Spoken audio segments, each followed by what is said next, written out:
Assalamualaikum warahmatullahi wabarakatuh. Selamat pagi siswa-siswi kelas 6 MI Tawakal.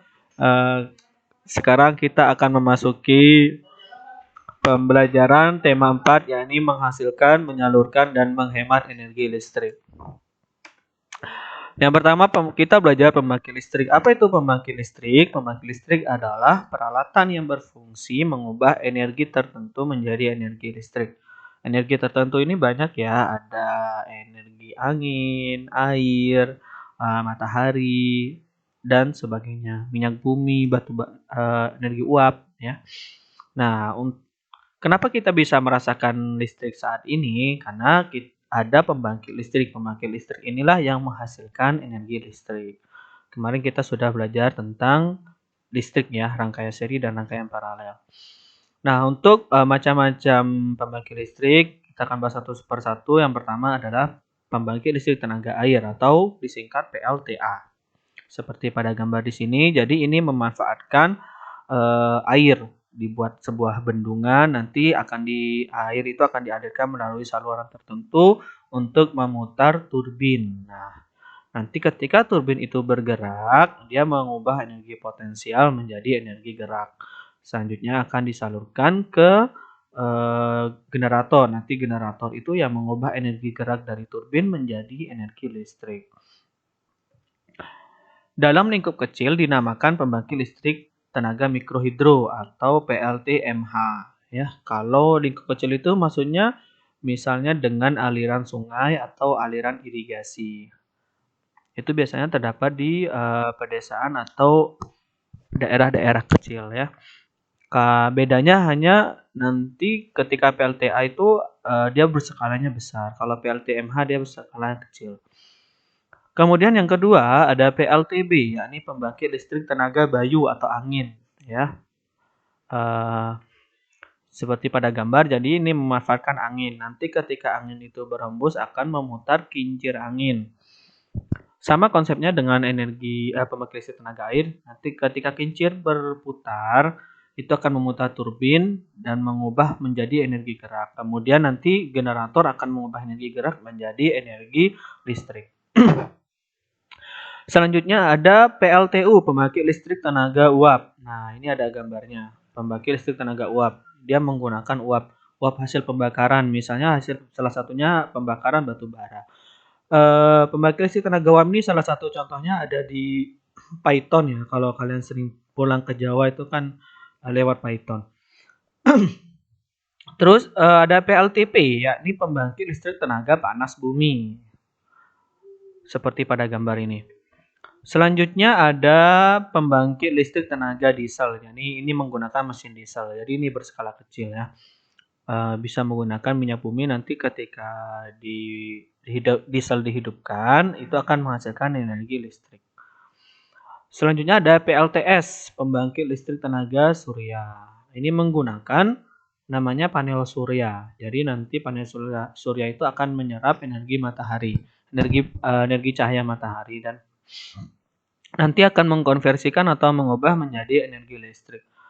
Energi PLTS ini banyak digunakan di daerah-daerah yang intensitas cahaya mataharinya tinggi ya dan konstan. Terus saat ini masih sedikit penggunaannya karena bahannya yang lumayan mahal untuk pembuatan PLTS. Namun ini pembangkit listrik yang ramah lingkungan. Selanjutnya ada PLTG ya, PLTGL.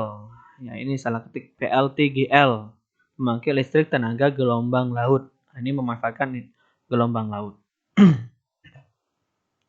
Selanjutnya ada PLTMH, pembangkit listrik tenaga mikrohidro. Ini sama dengan pembangkit listrik tenaga air tadi, cuma ruang lingkupnya lebih kecil misalnya. Nah, ini ada gambarnya dan ada keterangannya ya.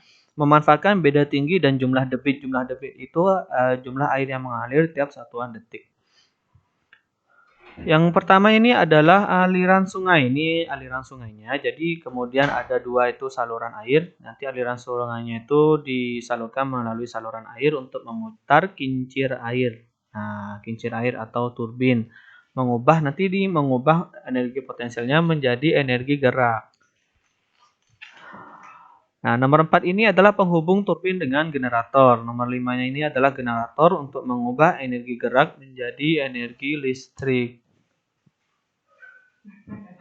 Yang keenam adalah saluran transmisi. Nanti saluran transmisi ini yang akan mendistribusikan energi listrik yang dihasilkan.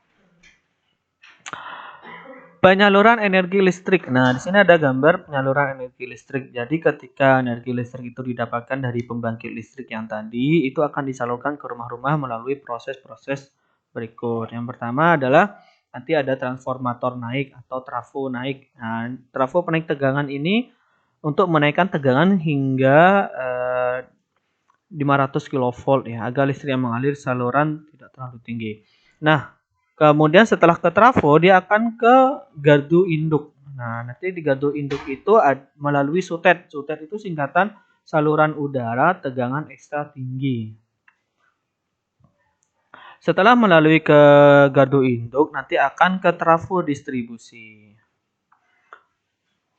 Setelah melalui trafo distribusi, maka akan disalurkan ke rumah. Baik itu nanti ada ke tempat ibadah, tempat publik, dan rumah-rumah di sekitarnya. Cara menghemat listrik. Nah, ada beberapa cara menghemat listrik. Yang pertama, mematikan peralatan listrik yang tidak digunakan. Misalnya menonton TV ketika sudah tidak ditonton, harap TV-nya dimatikan. Yang kedua, menggunakan penerangan secukupnya. Jadi kalau kamarnya kecil, tidak perlu sampai menggunakan lampu yang terlalu banyak. Cukup satu ya. Jadi secukupnya saja penerangannya. Yang ketiga, menggunakan lampu hemat energi. Lampu hemat energi ini contohnya adalah lampu neon. Jadi lampu neon itu lebih hemat daripada lampu pijar. Yang keempat, menutup rapat pintu kulkas agar lebih cepat dingin. Yang kelima, menyetrika pakaian sekaligus. Jadi kalau menyetrika pakaian sekaligus, jangan hari ini menyetrika celana, besok baru menyetrika baju. Yang keenam, menggunakan peralatan listrik bergantian. Jangan digunakan langsung sekaligus. Sebab padamnya listrik, sebab internal atau sebab dari dalam itu pertama adalah kelebihan daya. Jadi penggunaan alat-alat listrik yang sekaligus itu bisa menyebabkan kelebihan daya. Yang kedua, korsleting listrik. Jadi ada korsleting listrik. Yang ketiga, kabel yang kendur. Sebab eksternal, yang pertama pemadaman listrik bergilir. Ini yang dari PLN. Yang kedua, kabel putus. Nah, misalnya ada kabel yang putus akibat dari mungkin ada pohon yang tumbang atau sebagainya. Yang ketiga, tersambar petir. Dan yang keempat, kelebihan beban.